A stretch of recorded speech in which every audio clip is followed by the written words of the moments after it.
Taga saan po kayo, sir? Kasama. Taga Samar. Taga Calbayog. Waray nun. Sir, ano po masasabi niyo dito na isa po kayo sa mga pumirma para mapauwi si Pangulong Duterte dito sa Pilipinas? Para sa akin yung ano, kasi para din naman sa atin to para sa mga, hindi naman para sa atin to para sa mga henerasyon natin, sa mga kabataan. Kasi tayo, nandito na tayo, alam na natin yung hirap sana sa susunod na henerasyon, may Duterte pa rin nalalaban para. Sir, tanong ko lang, bakit mo sinusuportahan si Pangulong Duterte at ano yung pinaka nagustuhan mo sa pamamalakad niya bilang Pangulo ng Pilipinas? Nakita naman natin dati kasi dati pwede tayong palakad-lakad dyan, wala tayong kinakatakutan. Ngayon, kahit saan may mabalitaan tayong mga adik, mga hoydapan, mga snatcher. Gusto ko lang na mawala ulit yun. Kaya suportahan ulit natin si Ama Duterte. Ayan. Ano masasabi niyo dito sa mga kabilang grupo na panay paninira kay Pangulong Duterte? Masasabi ko yan, kung ano man mga naisip nila, huwag nila kontrahin kasi ang ginawa ng mga Duterte para sa Pilipinas to. Kagaya sa ginawa ni Rizal, kakaunlad ng Pilipinas. Sir, nagdeklara na si VP Sara na tatakbo sa 2028. Susuportahan niyo ba si VP Sara sa 2028? 100% kung suporta ko kay VP Sara. Susuportahan kaya ng mga taga Samar si VP Sara, sir? Yes, suportahan ko si VP Sara yun. Mga Duterte yun, sama. Para ikaunlad din ang ating Pilipinas. Kanya-kanya natin mga opinion para kay Sara Duterte. Sa tingin mo ba, sir, itong mga hindi nakukulong ngayon sa flood control corruption, pag si VP Sara yung maupo sa Malacanang sa 2028, ay makukulong itong mga untouchable ngayon? Yes. Para sa akin, kailangan talaga sila managot kasi kaya sa nangyari sa Cebu, maraming nawalan ng bahay, maraming nawalan ng pamilya dahil sa corruption nila. So, kailangan nila managot. Kailangan mga Pilipino ngayon kasi kagaya nun, pinatay niya yung pamatay ng sa anak niya, tapos siya pa ay nakulong. So, dapat talaga bumalik ang mga Duterte para may kinakatakutan. Mas maganda pa yung kamay na bakal kaysa ngayon para sa akin. Kasi parang malaya tayong lahat Pilipino para sa akin. Kailangan bumalik ang kamay na bakal. Ayan, maraming salamat, sir, ha? Ano pangalan niyo, sir? Arnold po, Arnold. Sir Arnold. Ayan, salamat po, taga Calbayog, Samar. Ayan, salamat, sir. Thank you, sir.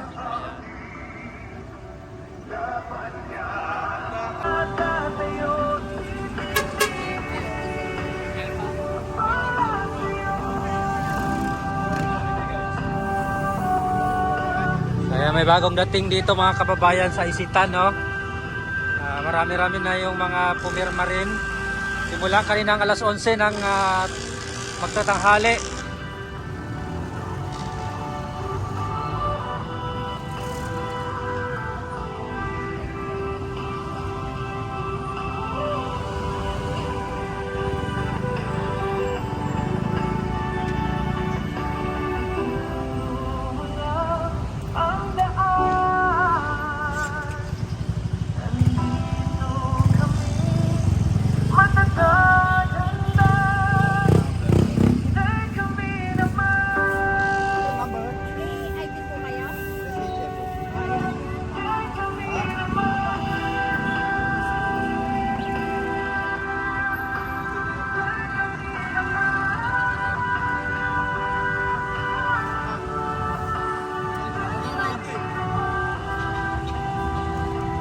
Okay na ba yan?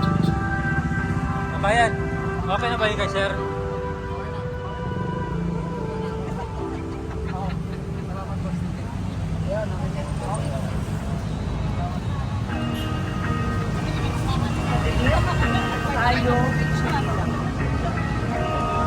Salamat, sir, ha? Matalong tayo. Tagaan saan kayo, tay? Taga saan po kayo? Kaya po lang.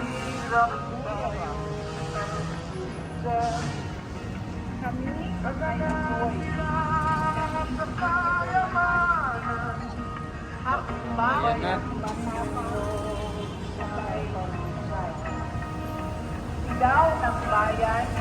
Thank you, Tay.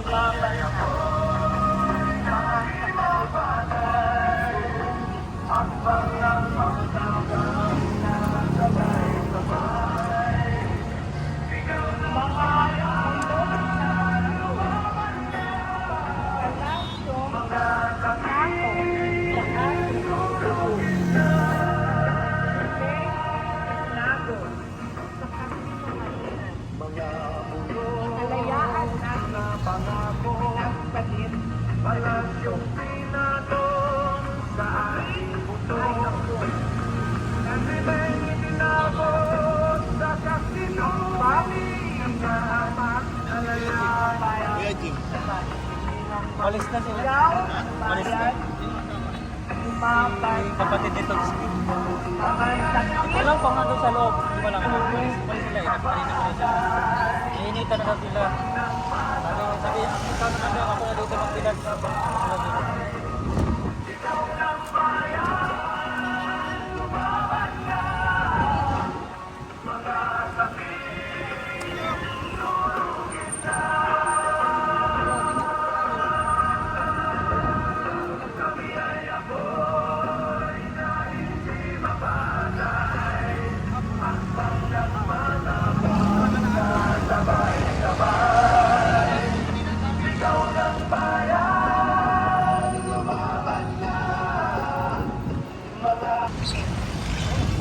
Meron ako.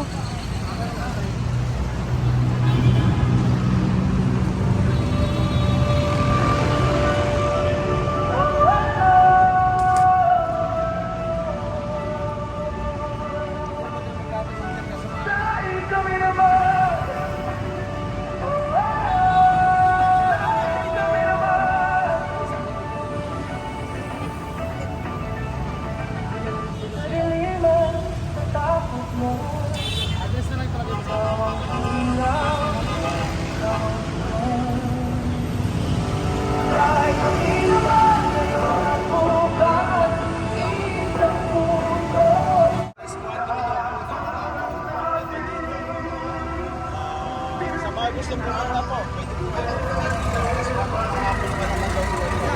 Thank you.